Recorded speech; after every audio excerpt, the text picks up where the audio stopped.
Tumaas ang bilang ng mga kaso ng dengue ngayong taon kumpara noong 2014 base sa tala ng Department of Health. Kaya ang ilang ospital nagtalaga na ng dengue express lanes para agad matugunan ang dagsa ng mga pasyente. Balita hatid ni Athena Imperial.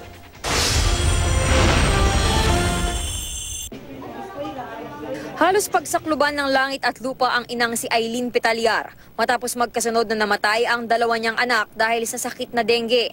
Aniya, unang nasawi ang kanyang 5 taong gulang na anak na si Mary Angeline. Binawian na rin ng buhay ang 8 taong gulang na si Rian Abigail noong Biyernes.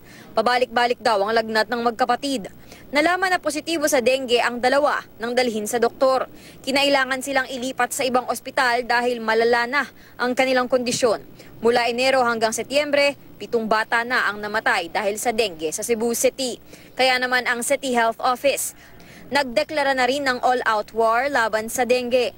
Sa ospital na ito sa Bulacan, nakakonfine ang ilang pasyente na ginagamot dahil sa nakamamatay na sakit na dengue. Ayon sa Provincial Health Office, kahapon, umakyat sa 11 ang bilang ng namatay sa dengue sa probinsya.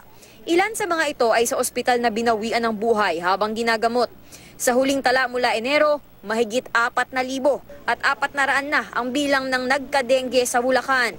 Hinihintay pa rin na isailalim sa state of calamity ang probinsya dahil sa paglobo ng kaso ng dengue.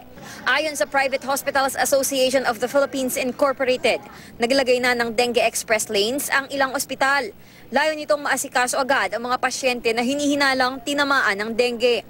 Ayon sa DOH, mas mataas ang bilang ng nagka-dengue ngayon kumpara noong 2014. Giit nila, ang dengue ay isa ng year-round disease at hindi na lang sakit tuwing tag-ulan. Athena Imperial, GMA News.